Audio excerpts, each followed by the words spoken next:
یہ تیرا گھر ہے؟ وہ تارا کو اپنے ساتھ لایا تھا۔ اب وہ اس چمکتے فرش پہ احتیاط سے چلتے ہوئے حیرانی سے ہر چیز کو سر اٹھا کر دیکھتی پوچھ رہی تھی۔ وہ مسکرایا، نہیں، یہ آپ کا اور میرا گھر ہے۔ وہ اسے اپنے کمرے میں لے آیا تھا، دنیا کی ہر آسائش سے لبریز وہ کمرہ۔ آپ فریش ہو لیں، میں کپڑے لے آتا ہوں، پھر ہم اکٹھے کھانا کھائیں گے۔ وہ اسی وقت اس کے لیے کپڑے خرید کر لایا تھا۔ اسے دیکھ کر وہ ابھی باورچی خانے میں ہی تھا جب ملازم نے اطلاع دی، صاحب جی کوئی 2 میاں بیوی آپ سے ملنے آئے ہیں، کہتے ہیں کچھ ضروری بات ہے، انہیں بٹھاؤ ڈرائنگ روم میں آتا ہوں۔ اپنے اور تارا کے لیے اس نے ٹیبل خود سیٹ کی تھی۔ ملازمہ کو کھانا گرم کرنے کا کہہ کر وہ ڈرائنگ روم میں آیا تھا۔ ان دونوں افراد کی اس کی طرف پشت تھی۔ اس نے ہولے سے کھنکار کر سلام کیا تھا۔ اس آدمی نے چونک کر اٹھنا چاہا تھا لیکن وہ اٹھ نہیں سکا تھا۔ وہ بیٹھا بھی نہیں رہ سکا تھا۔ وہ درمیان میں کہیں معلق ہو گیا تھا۔ عادل کے قدم لڑکھڑائے۔ اس نے بمشکل اپنے قدم جمائے تھے۔ سامنے اس کا اپنا سگا باپ تھا، وہ باپ جو اسے سالوں پہلے فروخت کر کے آ گیا تھا، خود سے دور کر دیا تھا جس نے، کہ وہ اس کے لیے شرمندگی کی وجہ تھا۔ بابا، ہم کہاں جا رہے ہیں؟ مجھے مما کے پاس جانا ہے۔ گھر چلے نا؟ وہ اس انسان کو بنا پلکیں جھپکے دیکھتے رہنا چاہتا تھا لیکن کمبخت آنسوؤں نے وہ منظر دھندلا کر رکھ دیا تھا۔ مجھے چھوڑ کر مت جائیں بابا، پلیز بابا، مجھے مما کے پاس جانا ہے، میں نے یہاں نہیں رکنا۔ اس کے کانوں میں اپنے الفاظ باز گشت بنے گونج رہے تھے۔ وہ اس آدمی کے چہرے میں اپنا چہرہ دیکھ رہا تھا، وہ ننھا بچہ جو اس کی انگلی تھامے وہاں اتنی دور آ گیا تھا، وہ ننھا سا بچہ جو ماں کو یاد کر کر کے سارا دن روتا تھا۔ بابا، مجھے یہاں ڈر لگے گا، مما میرے بغیر کیسے رہیں گی؟ آپ ایسا نہ کریں نا۔ اس کمرے میں موجود تیسرا انسان، وہ ماں جو اس کی یاد کو تھپکیاں دے کر سلا چکی تھی، اس کی طرف لپکی۔ تم میرے عادل ہو؟ رمیسا نے ڈرتے ڈرتے اس کا گال چھوا تھا۔ عادل پورے قد سے فرش پر گھٹنوں کے بل بیٹھا تھا۔ اتنے سالوں کی تھکن تھی آخر۔ واپسی کا سارا راستہ وہ دونوں خاموش رہے تھے۔ احسن اسے نظریں چراتا رہا تھا، بس وہ ایک جامد چپ سادھے ہوئے تھی۔ شام تک یوں ہی رہا تھا۔ وہ کچن میں گھسی رہی اور اٹوانٹی کھوٹوانٹی لیے وہ بستر پر پڑا رہا، بس ایک خاموشی۔ رات میں وہ بالکنی میں کھڑی تھی جب احسن عشاء کے بعد گھر لوٹا۔ اسے دیکھا تو وہیں چلے آیا۔ نیچے سڑک پر زندگی روشنیاں اوڑھے دواں تھی۔ میں نے ایک دفعہ کہیں پڑھا تھا کنزا کہ گناہوں سے جان چھڑوانا آسان نہیں ہوتا، آپ انہیں چھوڑ بھی دو لیکن یہ آپ کو نہیں چھوڑتے، زندگی میں کہیں نہ کہیں یہ لوٹ کر آپ کے پاس ضرور آتے ہیں واپس۔ اس نے آہستگی سے کہا تھا، آج مجھے یقین آ گیا، میرے گناہ سارا جہان چھوڑ کر میرے سامنے آ گئے، انہوں نے مجھے پہچان لیا۔ میرا داغدار ماضی میرے سامنے کھڑا کہے لگا رہا تھا اور میں بس خاموش سر جھکائے ہوئے کھڑا تھا۔ آنسو ایک تواتر سے اس کے گالوں پر بہہ رہے تھے۔ میں ڈر گیا تھا، مجھے جب یہ سب ادراک ہوا تو میں لرز گیا کنزا۔ مجھے لگتا تھا مجھ پر پتھروں کی بارش ہوگی، میں بھی بحر مردار بنا دیا جاؤں گا، اور آج وہ بارش ہو گئی کنزا۔ وہ بول رہا تھا اور میرے سر پہ پتھر برس رہے تھے۔ دیکھو دیکھو، میں بحر مردار بنتا جا رہا ہوں۔ وہ بچوں کی طرح بلک بلک کر رو پڑا تھا۔ حضرت لوط علیہ السلام نے اپنی قوم کے مردوں سے کہا تھا کہ میری قوم کی بیٹیوں سے نکاح کرو، میں نے تم سے نکاح کر کے ان کی بات مان لی تھی کنزا، پھر مجھے پتھر کیوں لگے؟ کنزا نے اسے بغور دیکھا تھا۔ تاکہ تم آزمائے جا سکو، تاکہ وہ جان سکے کہ تم کتنے ثابت قدم ہو، تاکہ وہ دیکھ سکے کہ تم میں قوم لوط جیسی کہیں کوئی باقیات ہیں یا نہیں۔ آزمائش عذاب نہیں ہوا کرتی احسن، یہ تو بس امتحان ہوتی ہے۔ مجھے تمہارے کل سے کوئی گلہ نہیں ہے، مجھے تمہارے آج سے شکوہ ہے۔ وہ تمہارے سامنے کھڑا بولتا رہا اور تم سنتے رہے، وہ کہتا رہا اور تم نے کہنے دیا، تم نے وہ سب سنا اور جواب میں کچھ بھی نہیں کہا۔ میں کیا کہتا، میرے پاس کچھ کہنے کو نہیں تھا۔ تم تو یہ کر چکے ہو، بقول تمہارے سچی توبہ، تمہاری توبہ تمہارے اعمال نامے کی سیاہیاں مٹا چکی ہوگی احسن۔ وہ اسے دیکھتا رہ گیا تھا۔ تم قوم لوط نہیں رہے، تم قوم محمدی ہو، تم اللہ کو اور اس کے نبی صلی اللہ علیہ وآلہ وسلم کو بہت پیارے ہو۔ وہ پھر سے رو پڑا تھا۔ میں ہمیشہ سوچتا تھا ابو کہ کبھی تو آپ سے ملوں گا، ایک دن آئے گا جب آپ سے ملاقات ہوگی۔ میں نے ہمیشہ اس لمحے کے بارے میں سوچا ہے، بہت بار، کئی بار، वो फर्श पे घुटनों के बल बैठा भीगी नज़रों से उसे देख रहा था, जो सर झुकाए हुए था। जब मुझे बच्चे गाली देते थे और जब उन्हें कोई चुप कराने वाला नहीं होता था ना, सब मुझ पर हंसते थे, मार पीट करते थे और मुझे बचाने वाला कोई नहीं होता था ना, जब मुझे रात को देर तक बर्तन धोने पड़ते थे कि मेरे पास एक फूटी कोड़ी भी नहीं होती थी, जब उस रात मुझे दरिंदों ने खसूट डाला, मैंने बस आपको याद किया था। बस यही सोचा कि अब्बू एक दिन आपसे मिलूंगा ज़रूर। वो बेआवाज़ रो रहा था, उसकी आवाज़ आंसुओं से भीगी हुई थी। मैंने बहुत कुछ सोचा हुआ था कि ये कहूँगा, वो कहूँगा, नाराज़ हूँगा, चला जाऊँगा, रोऊँगा, सवाल करूँगा। मैंने पता नहीं क्या क्या कुछ सोचा था, लेकिन अब जब सब सामने है तो मुझे कुछ भी याद नहीं आ रहा। मैं कुछ भी कहना, पूछना, जताना नहीं चाहता। बस एक बात, उसने उसे बगौर देखा था, उन आंखों में दूर तक। क्यों? मैं तो आपका बेटा था ना। वो बच्चों की तरह फूट फूट कर रो पड़ा था। फरहान को लगा कि जैसे किसी ने कुंद छुरी उसके दिल में उतार दी हो। मैं तो आपका बेटा था ना अब्बू, फिर क्यों? उसने भीगी नज़रों से उसे देखा था। तुम आज भी मेरे बेटे हो। आदिल ने ज़ोर से नफ़ी में सर हिलाया था। नहीं, बिल्कुल नहीं, मैं आपका बेटा नहीं हूँ। वो होले से उठा और दरवाजे की ओट में खड़ी तारा का हाथ पकड़कर उसे सामने किया। मैं इनका बेटा हूँ, बस इनका। तारा डबडबाई नज़रों से उसे देखती रह गई। तो ये उसका हासिल था, वो कामयाबी की आखिरी हद पे खड़ा लड़का जो उसका हाथ मजबूती से पकड़े मान से कह रहा था कि मैं इसका बेटा हूँ। ये था उस फसल का हासिल जो उसने अपनी जवानी में बोई थी। आज अभी उसने जाना था कि खुदा ने तारा को क्यों बनाया था। अभी अभी उसने जान लिया था कि कुदरत ने उसके दोनों हाथ खाली क्यों कर दिए थे। वो उसकी झोलियाँ भरने वाली थी, वो उसे इतना अता करने वाली थी कि वो संभालते संभालते थक जाती तो भी वो नेमत ख़त्म ना होती, वो नेमत जो उसके पहलू में थी।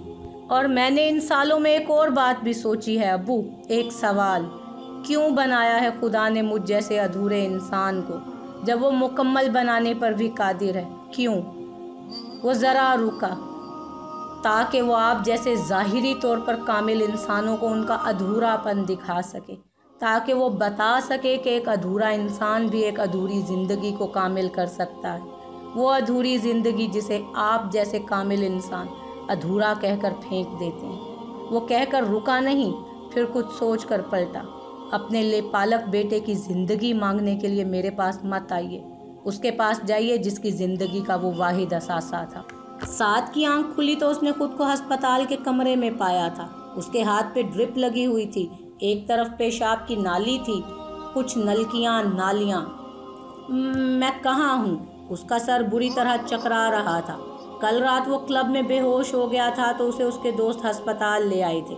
मैं ठीक हूँ, मुझे घर जाना है। आपकी कुछ रिपोर्ट्स रहती हैं, डॉक्टर अदील ने कहा। डॉक्टर अदील ने कहा है कि उनसे मिलकर जाइएगा। क्यों? नर्स ने कंधे उचका दिए। ये तो वही बताएंगे। अब वो उनके सामने था, सामने मेज़ पर उसकी फाइल रखी थी और वो उससे उसके बारे में सवाल कर रहे थे, उसकी ज़िंदगी के बारे में, उसके जिनसी ताल्लुकात के बारे में। वो बताता रहा हुआ क्या है। उन्होंने वो रिपोर्ट उसके सामने रखी थी। आपका HIV पॉजिटिव आया है मिस्टर साद। वो उन्हें देख कर रह गया था। आप इसे नज़रअंदाज करते आए हैं, लेकिन ये है। आई एम सॉरी, लेकिन ये एड्स ही है। वो धक से रह गया था। कमरा अदालत में समाअत जारी थी। मुजरिम के कटहरे में अमरीन खड़ी थी।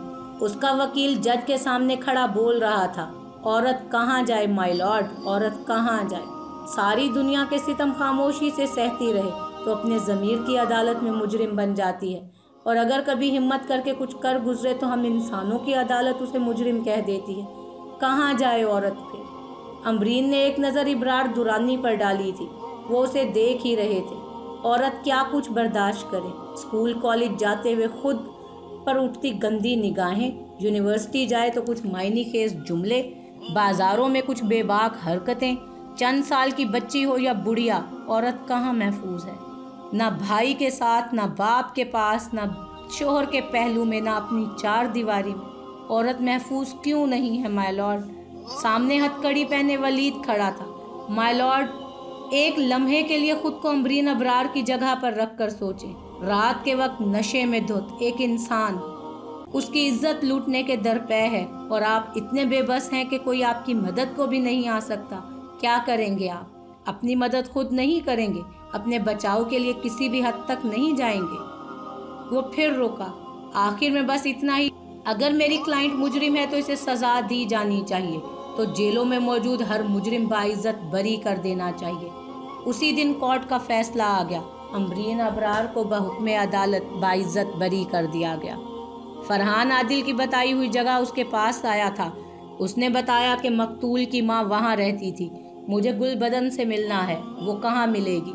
اب وہ وہاں تھا۔ وہ تنگ تنگ سی گلیاں، پرانی سیڑھیاں، اونچے کوٹھے، بنی سوری عورتیں، طبلے کی آواز، موسیقی، گجرے، پھول، اسے اس کمرے تک پہنچا دیا گیا تھا۔ اس نے ہولے سے دروازے پر دستک دی تھی۔ دروازہ کھلتا چلا گیا۔ سامنے سنگھار میز کے سامنے وہ بیٹھی تھی۔ گل بدن؟ نور؟ فرحان کے لب کپ کپا آ گئی۔ گل بدن آئینے میں سے ہی اسے دیکھ چکی تھی۔ آئیے، مجھے آپ ہی کا انتظار تھا۔ آئیے، مانگیے جو مانگنے آئے ہیں۔ وہ اسے آئینے میں سے ہی دیکھتی کہتی جا رہی تھی، اپنے بیٹے کی زندگی کی بھیک مانگنے آئے ہیں۔ کیا ستم ہے نا، قاتل اور مقتول دونوں آپ ہی کے بیٹے نکلے۔ وہ ششدر کھڑا رہ گیا تھا۔ ایک فلم سی چل پڑی تھی۔ وہ نور سی لڑکی، ان کا اسے کالج آتے جاتے دیکھنا، محبت، گھنٹوں کی باتیں، چھپ چھپ کر ملنا، ملاقاتیں، شادی، بچہ، وہ اب نارمل بچہ اور پھر طلاق۔ گل بدن نے قرب سے آنکھیں موند لی تھی۔ وہ تمہارا بیٹا تھا؟ ہاں، ارمان آپ ہی کا بیٹا تھا، وہ سگی اولاد جسے آپ کے سوتیلے بیٹے نے مار دیا۔ وہ چکرا گیا تھا۔ اس نے سہارے کے لیے دروازہ تھاما تھا۔ نور سے گل ہوئی اور گل سے گل بدن۔ آپ نہ بدلے، وہیں رہے ویسے ہی۔ جانتی تھی وہ آپ ہی کا بیٹا ہے، وہ جو اپنے سوتیلے بھائی کو بھائی بھائی کہتا نہیں تھکتا تھا۔ خون کی کشش فرحان صاحب، اور تماشا تو دیکھیے، ایک بھائی نے دوسرے بھائی پہ گولی چلائی، ایک بھائی نے دوسرے بھائی کے لیے جان دے دی۔ وہ لمبے لمبے سانس لے رہا تھا۔ جائیے، معاف کیا، خود کا برباد ہونا معاف کیا، اپنے بیٹے کو معاف کیا۔ اس نے لاچارگی سے اسے دیکھا تھا۔ نور، تم مجھے، چلے جائیے خدا کے لیے، نور جائیے۔ وہ بے بسی سے واپسی کے لیے پلٹا تھا۔ گل بدن بہت دیر تک خود کو آئینے میں دیکھتی رہی تھی۔ نور نے آپ سے سچی محبت کی تھی، آج بھی کرتی ہے، ہمیشہ کرتی رہے گی، پر معاف نہیں کرے گی، کبھی نہیں۔ امبرین کمرے میں بیڈ پر بیٹھی تھی۔ پاس ہی علی شیر بیٹھا کتابیں پھیلائے ہوم ورک کرنے میں مصروف تھا جب اس کا فون بجا تھا۔ وہ ابرار دورانی کی کال تھی۔ اس نے فون کان سے لگایا۔ میں ملک چھوڑ کر جا رہا ہوں امبرین، ہمیشہ کے لیے۔ وہ چپ رہ گئی۔ یہاں میرا اب رہ بھی کون گیا ہے؟ اور میں؟ اس نے کچھ توقف کے بعد سوال کیا تھا۔ میں جو اب بھی آپ کے نکاح میں ہوں۔ دوسری طرف کچھ دیر کے لیے خاموشی چھا گئی تھی۔ میں تمہیں آزاد کرتا ہوں، میری طرف سے تمہیں طلاق ہے۔ وہ ایک لمبی سانس بھر کر رہ گئی تھی۔ پیپرز تمہیں مل جائیں گے، اللہ حافظ۔ کال کٹ چکی تھی۔ اس نے سختی سے نفی میں سر ہلا دیا تھا۔ یہ نہیں ہو سکتا، میں بالکل ٹھیک ہوں، بس یہ تھکاوٹ ہے، میں ٹھیک ہوں۔ یہ ایڈز ہی ہے مسٹر سعد، تمہارا جسم اپنا مدافعتی نظام کھوتا جا رہا ہے۔ اب جب جسم کی مدافعت کمزور ہو جاتی ہے تو وہ بیماریاں بھی ہونے لگتی ہیں جو عام حالات میں ہونا ممکن ہی نہیں۔ انہی میں سے یہ کینسر ہے۔ یہ ایک خاص قسم کا خون کا کینسر ہے جو ایڈز کے مریضوں کو ہوتا ہے۔ یہ پھیل رہا ہے بہت تیزی کے ساتھ۔ اس کی آواز غصے سے کانپ رہی تھی۔ بکواس بند کرو، میں ٹھیک ہوں، کچھ نہیں ہوا مجھے، میں ٹھیک ہوں۔ وہ ہسپتال سے لوٹ آیا تھا۔ اس نے خود کو کاموں میں مصروف کر لیا تھا، جاگنگ، واک، ورزش، صحت بخش غذا، ان سب کا الٹا اثر ہو رہا تھا۔ اس کی صحت گرتی جا رہی تھی، دن بدن، لمحہ بلمحہ۔ یوں ہی کچھ سال اور گزر گئے۔ امیرہ بائی نے دروازے پر دستک دی تھی، گل کھانا کھا لو۔ دوسری طرف خاموشی تھی۔ وہ دستک دیتی چلی گئی، دروازہ ہنوز بند تھا۔ اب اسے پریشانی نے گھیر لیا۔ گل، دروازہ کھولو، گل۔ اس نے زور دے کر دروازہ کھولا۔ سامنے فرش پر گل بدن بے جان پڑی تھی۔ گل! وہ چلا کر اس کی طرف بڑھی تھی۔ اس کی دھڑکنیں خاموش ہو چکی تھیں۔ اس کے جینے کی اب کوئی وجہ ہی تو نہیں رہی تھی۔ اب وہ کیسے جیتی رہتی؟ उस पुरशिकवा इमारत के उस वसीओ अरीज मीटिंग हॉल में खनकी थी। उस लंबी मेज़ के इर्द गिर्द मौजूद कुर्सियों पर मुख्तलिफ अफराद मौजूद थे। सब उसका इंतज़ार कर रहे थे, उस कंपनी के मालिक का जिसने मीटिंग शुरू करनी थी। तभी वो अंदर दाखिल हुआ था। वो सब उसके एहतराम में खड़े हो गए। वो आदिल था, वो आदिल जिसने एक अरसे तक तहकीर भरे जुमले सहे थे, सबकी नज़रों में हमेशा इस्तेहज़ा देखी थी। वो आदिल जिसने कई रातें कबूतरों के डरबे में गुजारी थी, जिसके बाप ने उसे शर्मिंदगी के डर से बेच दिया था। वो जो धुतकारा गया था, वो आदिल जो एक कोठे के कबाड़ खाने में रहता था। वो जो सारी रात बर्तन धोता था और वेटर बना घूमा करता था। वो जो कमज़ोर दरिंदों के नरगे में चला गया था। वो जो बेबस था, वही आदिल जो खून में लथपथ क्लब के उस कमरे पड़ा अपने लिए मौत मांग रहा था। वो आदिल उस लम्हे वो उस कमरे में मौजूद किसी भी इंसान को खड़े खड़े खरीद सकता था। आज उसका दिन था, बस उसका, पूरे का पूरा, और उसे कल के बदले में दिया गया था। वो हारा नहीं था, वो थका ज़रूर था पर रुका नहीं था, गिरा ज़रूर था पर उठ खड़ा हुआ था। वो हार कर मायूस नहीं होते ना जो लोग, जीत उनके लिए धूमधाम से इतरा कर आती है, और वो सब उसके मालिक के हाथ में है, जो रहमान है और रहीम है, जो क़यामत के दिन का मालिक है। रुमैसा ने एक तल्ख निगाह उस पर डाली थी और जाने को मुड़ी जब फरहान ने उसकी कलाई पकड़ी थी। अब तो माफ़ कर दो, मुझे वो सब साल वापस ला दें जो मैंने अपने बच्चे की जुदाई में काटें। अल्लाह की कसम उसी वक्त माफ़ कर दूंगी। वो चुप रह गया था। आपने अपनी बीमारी, अपने नुक्स पर पर्दा डालने के लिए कितनी ज़िंदगियां बर्बाद कर दी हैं फरहान, इसके बाद भी माफ़ी? माँओं के लिए उनके बच्चे को गाली बना दिया, हम माँओं को गाली बना दिया, जबकि नुक्स आप में था। वो सर झुका के रह गया। मैं तो इसे नुक्स भी नहीं मानती फरहान, मैं तो उसे भी सीने से लगाए फिरती थी। आपने ही उसे मुझसे जुदा किया था। माफ़ कर दो। जिस दिन आदिल आपको माफ़ कर देगा उस दिन मैं भी कर दूंगी। जिस दिन गुल माफ़ कर देगी उस दिन मैं भी कर दूंगी। जिस दिन अरमान के हकूक़ की तलाफ़ी हो जाएगी उस दिन माफ़ कर दूंगी।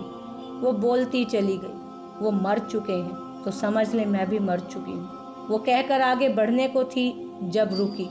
वलीद की वजह से यहाँ हूँ फरहान, वरना कब का आपको छोड़ चुकी होती। मेरा बच्चा जेल में बहुत कुछ सह चुका है, अब कम से कम उसे माँ बाप तो मिलने ही चाहिए। और हाँ, इसे एक माँ की कुर्बानी समझ लें, एक बीवी की कमज़ोरी नहीं। वो चली गई थी और वो सर झुकाए बैठा रह गया। सारी ज़िंदगी शायद उसे ऐसे ही जीना था। आज रानिया का वलीमा था जिसमें शिरकत के लिए उन्हें जाना था। किंजा सिंगार मेज़ के सामने तैयार हो रही थी। वो एहसन तौलिए से जब एहसन तौलिए से बाल रगड़ता अंदर आया था, उस पे नज़र पड़ी तो आंखों में सताइश नमूदार हुई थी। वो देख चुकी थी। कर दो तारीफ़ कंजूस आदमी, जो कह कर करवाई वो कैसी तारीफ़। वो उसके बराबर आन खड़ा हुआ था। तुम्हें देने को मेरे पास लफ्ज़ नहीं है किंजा, वो घिसे पिटे चंद जुमले मैं तुम्हारे लायक नहीं समझता। कभी फुर्सत में सोचूंगा और एक नई हरूफ़े तहज्जी ईजाद करूंगा, बस तुम्हारे लिए। हर हर्फ तुम्हारे लिए होगा। उनके तोड़ जोड़ से बने फ़िक्रे भी बस तुम्हारे लिए होंगे।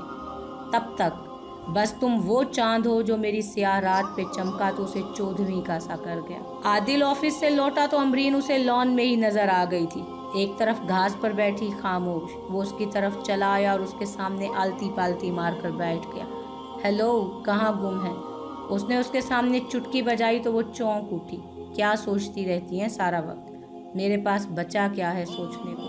वो उसे देख कर रह गया था। वो सब भूलेंगी तो भूल सकेंगी ना? भूलना इतना आसान है? भूलना ही तो आसान है, याद करना तकलीफ दे है। वो खामोश रह गई थी। तारा कह रही थी कि आपने मास्टर बेडरूम लेने से इनकार कर दिया है। मैं अनेक्सी में ही ठीक हूँ आदिल। और ये इतना महल किसका है? तुम्हारा। हाँ, मेरा भी है, और तारा का भी, और अली शेर का, और आपका भी। वो उसे बगौर देख रहा था। वो घास नोचने लगी। एक नई शुरुआत करते हैं अमरीन, उसने होले से कहा था। चलें फिर से मुस्कुराते हैं। उसने झुका सर उठाया। मैं अधूरी औरत हूँ आदिल, मैं किसी को कुछ भी नहीं दे सकती। मैं भी तो अधूरा ही हूँ ना। उसने होले से उसका हाथ थामा था। दो अधूरे एक मुकम्मल नहीं हो सकते क्या? वो उसे देख रहा था। वो मुस्कुरा दिया। बस समझ गया, चलें, अंदर अली शेर हमारा इंतज़ार कर रहा होगा। पानी, वो नहीफ सा वजूद बमुश्किल बोल पा रहा था। प्यास की शिद्दत से उसके हलक में कांटे उगाए थे। उसने हाथ मारा तो खाली जग फर्श पे गिरकर टुकड़े टुकड़े हो गया था। पानी, कोई नहीं था जो उसकी सुनता। हालांकि उसके बहुत से दोस्त थे, लेकिन वो सब उसे छोड़कर जा चुके थे। उसके रेस्टोरेंट के दोस्त उसका रेस्टोरेंट अपने नाम करवा चुके थे। उसके वक्त गुजारी के दोस्त उसके एड्स का सुनकर गुम हो चुके थे। वो अकेला रह गया था, जंजीर का एक हिस्सा, साथ।